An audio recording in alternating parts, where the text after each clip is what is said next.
વિદ્યાર્થી મિત્રો, ધોરણ 12 સમાનાર્થી શબ્દો 2 ગુણમાં પાર્ટ 2.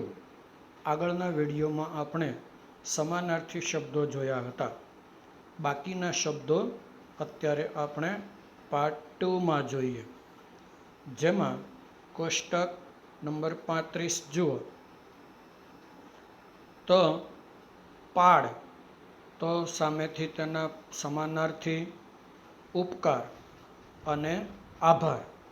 પાડ માનવો એમ શબ્દ આપણે વાપરીએ ને, પાડ માનવો તો ઉપકાર આભાર. ભેટ તો બક્ષિસ અને ઇનામ. વિદેહ તો નિધન અને અવસાન. મિત્રો, વિદેહ શબ્દ મૃત્યુ માટે વપરાય છે. વિદેહ તો નિધન, નિધન એટલે પણ મૃત્યુ, અવસાન.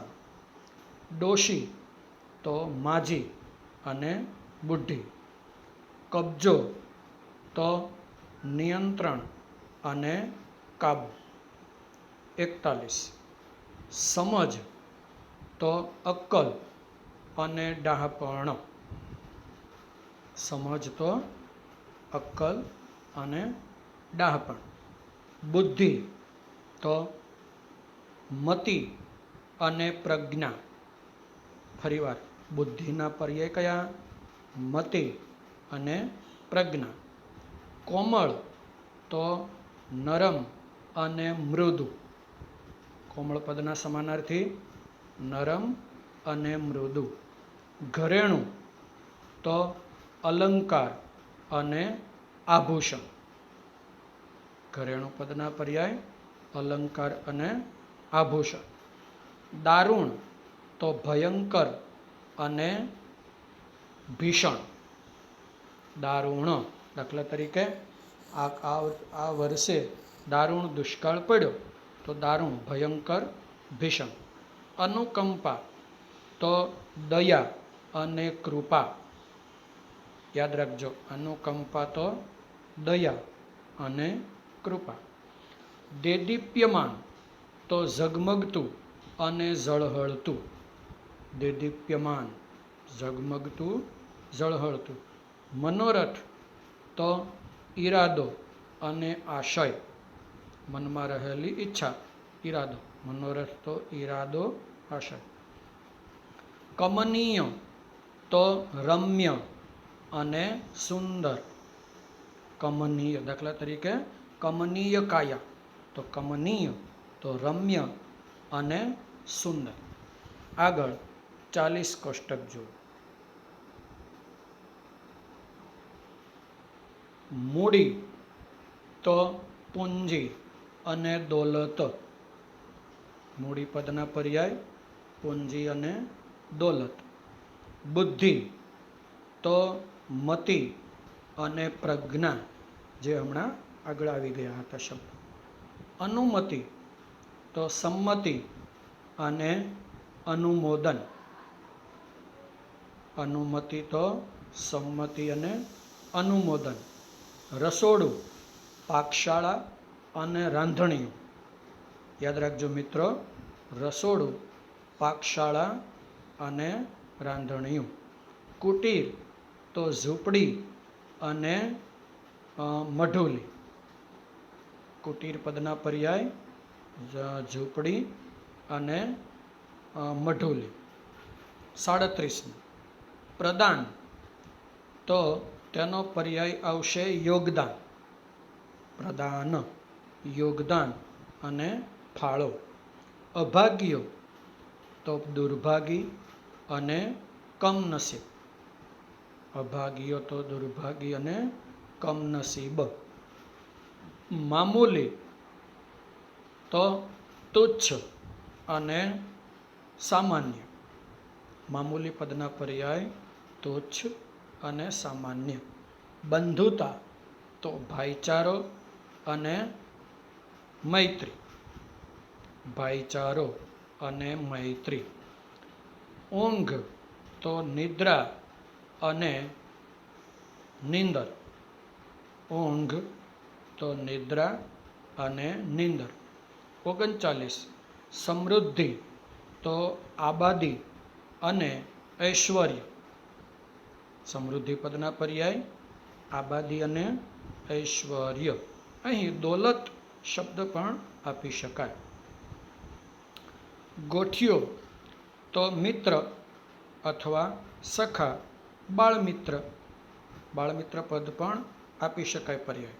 ગોઠિયો તો મિત્ર, સખા, બાળમિત્ર. સુંવાળપ તો તેનો પર્યાય નાજુકતા અને કોમળતા. અને ત્રીજો મૃદુતા પદ પણ આપી શકાય. સુંવાળપ, નાજુકતા, કોમળતા, મૃદુતા. કમળ તો તેના પર્યાય તો સહેલા છે, પંકજ અને નીરજ. વિદ્યાર્થી મિત્રો, કમળ તો તેના પર્યાય પંકજ અને નીરજ. પંકજ એમાં બે શબ્દો છે. પંક એટલે કાદવ, જ એટલે જન્મવું, કાદવમાં જન્મનારું. તો નીરજ પદમાં પણ બે પદ. તમને ખબર પડી ગઈ હશે હવે. નીર એટલે પાણી, જ એટલે જન્મવું, પાણીમાં જન્મનારું. હવે એ 38મું એ કોષ્ટક જોઈએ.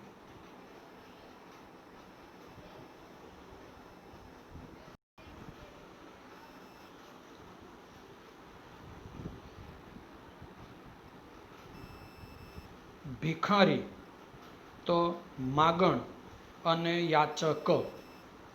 ભિખારી તો માગણ અને યાચક. ચોકીદાર તો રખેવાળ અને ચોકિયાત. ચોકીદાર, રખેવાળ અને ચોકિયાત. અને ત્યારબાદ છે આશય. તો તેનો પર્યાય છે હેતુ અને ઈરાદો. હેતુ અને ઈરાદો. ભોજન તો ખાણું અને જમણ. ભોજન તો ખાણું અને જમણ.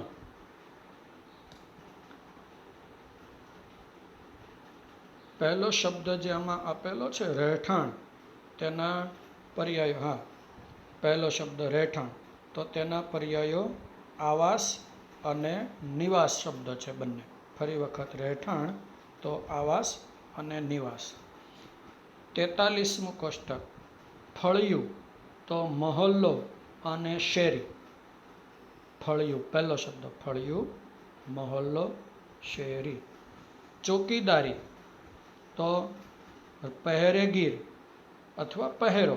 પહેલો શબ્દ જે આપેલો છે તે પહેરો અથવા રખેવાળી. ધરતી તો અવની. ધરતીનો પર્યાય અવની અને પૃથ્વી. સરખામણી, તેના પર્યાયો છે તુલના અને ઉપમા. યાદ રાખજો, સરખામણી પદના પર્યાય તુલના અને ઉપમા. ગોત્ર પદના પર્યાય છે વંશ અને કુળ. ત્રીજી લાઈનમાં પહેલો શબ્દ કુળ આપેલો છે. ફરી વખત, ગોત્ર તો વંશ અને કુળ. 30મું કોષ્ટક. આક્રંદ તો વિલાપ અને રુદન. આક્રંદ તો વિલાપ અને રુદન. પ્રયાસ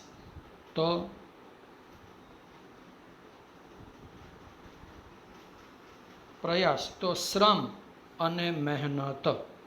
જો કે અહીં છાપકામમાં ભૂલ છે. પ્રયાસ પદના પર્યાય શ્રમ અને મહેનત ન આવે, કારણ કે પ્રયાસ એટલે તો એનો પર્યાય બને પ્રયત્ન અને યત્ન બને. પ્રયાસ તો પ્રયત્ન અને યત્ન. વન તો અરણ્ય અને કાનન. વન પદના પર્યાય અરણ્ય અને કાનન. હથિયાર તો શસ્ત્ર અને આયુધ. હથિયાર તો શસ્ત્ર અને આયુધ. મંગલ તો શુભ અને કલ્યાણ. મંગલ પદના પર્યાય શુભ અને કલ્યાણ.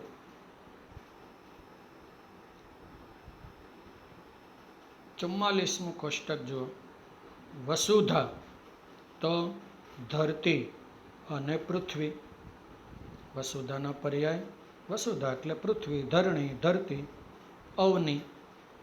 સુગ બીજો શબ્દ સુગ, તો તેના પર્યાય અણગમો અને ધૃણા. સુગ, અણગમો, ધૃણા. ઢબ તો રીત અને પદ્ધતિ. ઢબ પદના પર્યાય રીત અને પદ્ધતિ. નેત્ર તો નયન અને દ્રગ. દ્રગ એટલે આંખ. દ્રગ શબ્દ સંસ્કૃત ભાષાનો શબ્દ છે. નેત્ર તો નયન, દૃગ, ચક્ષુ, આંખ વગેરે. પાંચમું સમીપ. સમીપ પાસે, નજીક. 31મો મનોહર તો રમ્ય અને સુંદર. મનોહરના પર્યાય રમ્ય અને સુંદર. સાવ તો તદ્દન અને બિલકુલ. સાવ પદના પર્યાય તદ્દન અને બિલકુલ. હલવાઈ એનો પર્યાય સુખડીયો અને કંદોઈ. યાદ રાખજો મિત્રો, કારણ કે આપણે હલવાઈ અને સુખડીયો શબ્દ ભાષામાં ઓછા વાપરીએ છીએ. હલવાઈ તો તેના સમાનાર્થી સુખડીયો અને કંદોઈ. કુદરત તો નિસર્ગ અને પ્રકૃતિ. કુદરત પદના પર્યાય નિસર્ગ અને પ્રકૃતિ. વિનંતી તો વિજ્ઞપ્તિ અને અરજ. વિનંતી પદના પર્યાય વિજ્ઞપ્તિ અને અરજ. 45મું કોષ્ટક તાસીર તો પ્રકૃતિ અને સ્વભાવ. જો મિત્રો, તાસીર પ્રકૃતિ, સ્વભાવ. બીજો શબ્દ ભીતિ તો બીક અને ડર. ભીતિ પદના બીક અને ડર. વન હમણાં આગળ આપણે આવી ગયું, અરણ્ય અને જંગલ અને કાનન પદ. વન તો અરણ્ય, જંગલ, કાનન પણ આપી શકાય. સલીલ, સલીલ એટલે વારી અને જલ, પાણી, નીર. આ પાંચેય શબ્દો સમાનાર્થી બનશે. કયા? સલીલ તો વારી, જલ અને નીર,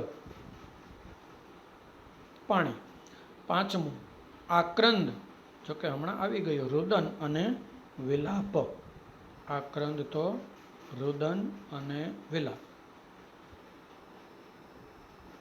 આગળ 32મું કોષ્ટક શિખર. પર્વતની શિખર માટેનો શબ્દ. શિખર તો શૃંગ. શૃંગ શબ્દ વિદ્યાર્થી મિત્રો સંસ્કૃત ભાષાનો શબ્દ છે, પણ આપણે ગુજરાતીમાં પણ વપરાય છે. શિખર તો શૃંગ અને ટોચ. ફૂલ તો પુષ્પ અને સુમન. સુમન એટલે ફૂલ થાય, પુષ્પ. અલ્પ તો થોડું અને ઓછું. અલ્પ તો થોડું અને ઓછું. શંકા તો સંદેહ અને વહેમ. વહેમ શબ્દ જો છાપકામમાં ભૂલ છે, વહેમ એમ શબ્દ છે. પવિત્ર તો પાવન અને શુદ્ધ. પવિત્ર તો પાવન અને શુદ્ધ. તો આ રીતે આ તમારા સમાનાર્થી શબ્દો જે છે તે. આગળ છેલ્લું કોષ્ટક 33મું હઠ તો જક અને જીદ. હઠ તો જક અને જીદ.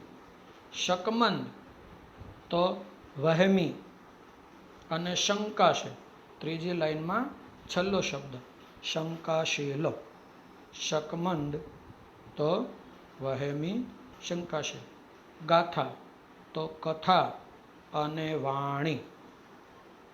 કથા અને વાણી. ખાણું તો જમણ અને ભોજન.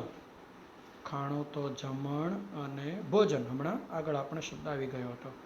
નિરર્થક તો વ્યર્થ અને મિથ્યા. ત્રીજી લાઈનમાં પહેલો શબ્દ મિથ્યા. નિરર્થક તો વ્યર્થ અને મિથ્યા. આ રીતે આ તમારા સમાનાર્થી શબ્દો 2 માર્ક્સ, એ પ્રકરણ તમારું પૂરું. તો વિદ્યાર્થી મિત્રો, હવે તમારે ત્યાર પછીનો ટોપિક જે છે ધોરણ 12માં ગુજરાતી વ્યાકરણમાં વિરોધી શબ્દો છે. એ પણ તમારે 2 ગુણમાં પૂછાય છે. પ્રશ્ન 30 થી 34 ક્રમ છે. આ રીતે સૂચના હશે કે નીચે આપેલા વાક્યોમાંના રેખાંકિત શબ્દોના સ્થાને તેનું વિરુદ્ધાર્થી એટલે કે વિરોધી શબ્દ લખી વાક્યનો અર્થ બદલાય નહીં તે રીતે ફરીથી લખો. મિત્રો, તમારે અહીં માત્ર વિરોધી પદ આપવાનો નથી, પણ શું કરવાનું છે? બોર્ડના પ્રશ્ન પેપરમાં જે વાક્યની નીચે લીટી હશે એનો તમારે વિરોધી આપવાનો અને વાક્યનો અર્થ બદલાય નહીં એ રીતે તમારે વાક્ય ફરીવાર લખવાનું છે. અલગ પદ્ધતિ છે, ખાસ યાદ રાખજો. અને દરેક વાક્યનો અર્ધો ગુણ છે. અને અહીં તમને ઉદાહરણ પણ આપ્યા છે. જો આ પદ્ધતિથી વાક્યો હશે, એમાં પહેલું વાક્ય જો, અમે ત્રણે ઘોડેસવારીની આવડતવાળા હતા. આવડતવાળા એની નીચે લીટી બતાવી. આનો તમારે વિરોધી શબ્દ આપવાનો અને વિરોધી શબ્દ આપીને આખું વાક્ય ફરીવાર લખવાનું અને વાક્યનો અર્થ બદલાવો ન જોઈએ. હવે વાક્યનો અર્થ ન બદલાય એના માટે તમારે શું કરવું પડશે? જે કોઈ એક શબ્દ તેનો તમારે નકારવાચક પદ મૂકવું પડશે. દાખલા તરીકે જો, અમે ત્રણે ઘોડેસવારીની આવડતવાળા હતા, એનો જવાબ અમે ત્રણે ઘોડેસવારીની આવડતવાળા નહોતા. મિત્રો વિચારો, અહીં શું બન્યું? આવડતવાળા પદનો વિરોધી મૂક્યો, અણઆવડતવાળા. હતા એનો નકારવાચક નહોતા, એટલે વાક્યનો અર્થ એનો એ જ રહ્યો. અમે ત્રણે ઘોડેસવારીની અણઆવડતવાળા નહોતા, એનો અર્થ શું થાય? અમે ત્રણે ઘોડેસવારીની આવડતવાળા હતા. જો કે એકવાર સમજી લેવાથી મુદ્દો સાવ સહેલો છે. પણ ક્યારેક ક્યારેક એવા વાક્યો પૂછશે કે જેમાં તમે વિચારતા રહી જશો. એટલે થોડું વિચારીને આ બધા વાક્યોને સમજવાનો પ્રયત્ન કરવો. બીજું વાક્ય, આગળ જતા અમારો માર્ગ એકદમ ઊંચાણમાં આવી ગયો. ઊંચાણમાં તો તેનો વિરોધી નીચાણમાં. હવે એનો જવાબ જુઓ. ઉત્તર નીચે આપ્યો. બીજું વાક્ય, આગળ જતા અમારો માર્ગ એકદમ નીચાણમાં આવી ગયો ન હતો. ત્રીજું વાક્ય, નદીને કાંઠે અસંખ્ય ફૂલો ખીલી ઉઠ્યા હતા. અસંખ્ય તો તેનું વિરોધી, જો નીચે આપ્યું જૂજ. ખીલી ઉઠ્યા હતા, ખીલી ઉઠ્યા ન હતા, તો જવાબ શું આપ્યો? નદીને કાંઠે જૂજ ફૂલો ખીલી ઉઠ્યા ન હતા. એટલે વાક્યનો અર્થ એનો એ જ જળવાઈ રહ્યો. ચોથું વાક્ય, પલંગમાં સૂઈ જવાનું સુખદ લાગ્યું. સુખદનું વિરોધી દુઃખદ. લાગ્યું પદનું વિરોધી નહોતું લાગ્યું. જવાબ, પલંગમાં સૂઈ જવાનું સુખદ નહોતું લાગ્યું. પાંચમું વાક્ય, નાનું બાળક દુઃખ પામ્યું. તો દુઃખ એનું વિરોધી સુખ. તો પાંચમાનો જવાબ જુઓ, નાનું બાળક સુખ ન પામ્યું. એટલે વાક્યનો અર્થ એનો એ જ રહ્યો. હવે ક્રમ 2માં આપેલા વાક્યો જુઓ કે જેમાં તમને જવાબ આપેલા નથી. તમારે વાક્ય બનાવવાનું છે. જુઓ, ભોજા જેવો ભડ માણસ પણ નિશાસો મૂકતો. પહેલું વાક્ય, ભડ પદ નીચે લીટી, તો ભડ શબ્દનું વિરોધી કાયર. હવે વાક્ય કેમ શું બનશે? ભોજા જેવો કાયર માણસ પણ નિશાસો મૂકતો ન હતો, અથવા નિશાસો ન મૂકતો. ફરીવાર, ભોજા જેવો કાયર માણસ પણ નિશાસો ન મૂકતો. સાચું. માગું તમારા મોટા માણસની મહેરબાની. કાવ્ય પંક્તિ છે. માગું તમારા મોટા માણસની મહેરબાની. તો મહેરબાની પદનો વિરોધી અવકૃપા. તો જવાબ બનશે ન માગું તમારા મોટા માણસની અવકૃપા. ફરીવાર, ન માગું તમારા મોટા માણસની અવકૃપા. ત્રીજું વાક્ય, ટેકરાની જમીન કઠણ નહોતી. કઠણ પદનું વિરોધી પોચી. તો જવાબ શું બનશે? ટેકરાની જમીન પોચી હતી. યાદ રાખો, નહોતી પદનું વિરોધી હતી. ફરીવાર વાક્ય, ટેકરાની જમીન ટેકરાની જમીન પોચી હતી. ચોથું વાક્ય, ઝટ ઇનામ માગી લે ભોજા. માગી લે પદનો વિરોધી આપી દે. તો વાક્ય, ઝટ ઇનામ આપી ન દે ભોજા. ફરીવાર, ઝટ ઇનામ આપી ન દે ભોજા. પાંચમું વાક્ય, ખોદકામ કરવાનું તો ભોજા માટે સાવ સહેલું હતું. સાવ સહેલું પદનું વિરોધી એકદમ અઘરું. તો વાક્ય તમારે શું જવાબ લખવો પડશે? ખોદકામ કરવાનું તો ભોજા માટે એકદમ અઘરું ન હતું. આ રીતે તમારે બોર્ડમાં 2 ગુણમાં વિરોધી શબ્દો પૂછાય છે. તો અહીં જે આ બીજો પ્રશ્ન જે છે એનું મૂળ વાક્ય અને તેના જવાબ વાક્યો તમારે નોટમાં લખવાના છે. હવે આગળ તમને સીધા વિરોધી શબ્દો આપી દીધેલા છે. કારણ કે બધા વાક્યો આવી રીતે લેવાની કોઈ જરૂર નથી. કારણ કે 10 વાક્યનો મહાવરો કર્યો એટલે એ આપવા સાવ સહેલા છે. હવે આપણે તમને માત્ર યાદી આપી દીધી છે, એ જોતા જાઓ. રાષ્ટ્રભક્તિ તો વિરોધી રાષ્ટ્રદ્રોહ. સમાનતાના અસમાનતાના. પવિત્ર તો અપવિત્ર. યશ તો અપયશ. ઈમાનદાર બેઈમાન. ઊંચા સ્વરે નીચા સ્વરે. આગ્રહ તો દુરાગ્રહ. રાજીપો નારાજગી. નૈસર્ગિક તો કૃત્રિમ. સંમતિ તો અસંમતિ. સસ્તો તો મોંઘો. મજબૂત તો તકલાદી. મજબૂત તો તકલાદી. એની નીચેનો શબ્દ જોઈ લો. ખોટી ઠરી સાચી ન ઠરી. ફરી વખત, ખોટી ઠરી સાચી ન ઠરી. વિરહ પ્રેમ મિલન પ્રેમ. છેલ્લું પ્રથમ. મંગલતાનું અમંગલતાનું. અજાણી જાણીતી. વિરુદ્ધ સીધી. આનું એક વાક્ય જોઈ લો. દાખલા તરીકે, તેણે વિરુદ્ધ દિશામાં ગતિ કરી તો તેણે સીધી દિશામાં ગતિ ન કરી. આગળ, સરળતાથી મુશ્કેલીથી. કલંક નિષ્કલંક. અમીના વિષના. મિત્રો, અમીના વિષના. અમી એટલે અમૃત, વિષ એટલે ઝેર. આગળ, શાંતિનો અશાંતિનો. શુકન અપશુકન. પ્રાચીન અર્વાચીન. શાંત સ્થળે અશાંત સ્થળે. અભિમાની નિરભિમાની. કાબૂમાં બેકાબૂ. મોટો થયો હશે નાનો નહીં હોય. યાદ રાખો, મોટો થયો હશે નાનો નહીં હોય. મહેમાન તો યજમાન.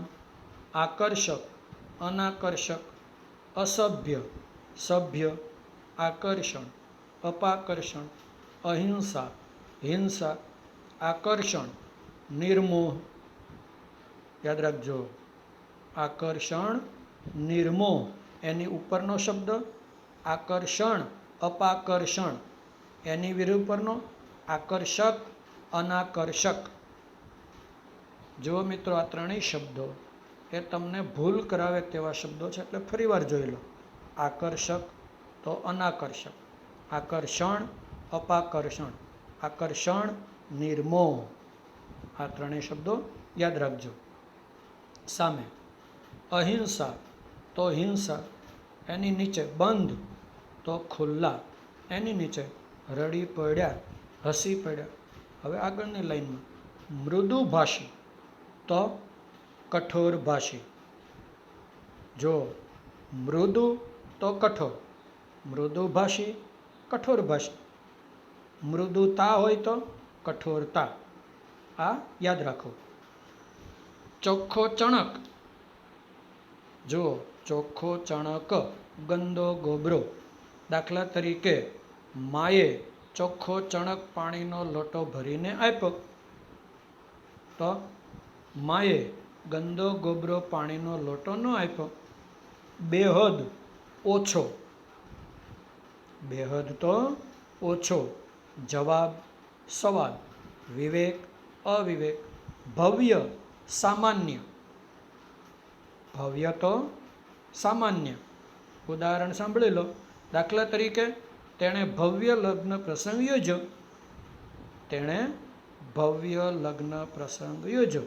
તો વાક્ય શું બનશે? વિરોધી. તેણે સામાન્ય લગ્ન પ્રસંગ ન યોજ્યો. સમજાઈ ગયું? ધીમે ધીમે, જલ્દીથી, મંજૂર ના મંજૂર. મુક્ત બંધનમાં, મુક્ત તો બંધનમાં, અને મુક્તિ તો બંધન. અનુકૂળ પ્રતિકૂળ. ધિક્કાર તો પ્રેમ અથવા ધૃણા. સાર્થક તો નિરર્થક.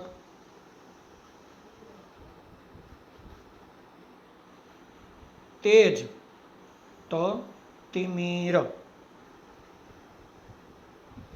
તેજ તો તિમિર. ચિંતા નિશ્ચિંત. એક પણ તો વિરોધી બધા. દાખલા તરીકે એક પણ વિદ્યાર્થી ન આવ્યો, તો બધા એક પણ વિદ્યાર્થી ન આવ્યો તો બધા વિદ્યાર્થીઓ ન આવ્યા. શિથિલ તો દ્રઢ, ગમેલ અણગમતું, તાકાત નથી, અસમર્થ છું. યાદ રાખજો, તાકાત નથી, અસમર્થ છું. વિદાય મિલન. રિસાઈ રીઝ્યા, રિસાઈ રીઝ્યા. વાક્ય સાંભળી લો.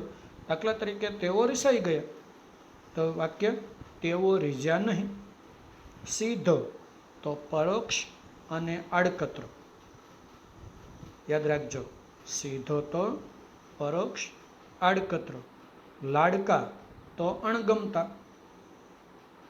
ભૂલી જાત સંભારત. છાનું જાહેર. ખસવું ઊભવું, ખસવું તો ઊભવું. કાંઈ અકિંચન, કાંઈ અકિંચન. શબ્દ તો નિશબ્દ, શબ્દ તો નિશબ્દ. શબ્દ એટલે અવાજ, નિશબ્દ અવાજ વગરનું. જટ તો ધીમેથી, જટ તો ધીમેથી. વિદ્યાર્થી મિત્રો, આ રીતે તમારી ધોરણ 12 ટેક્સ્ટ બુકના બધા વિરોધી શબ્દો છે.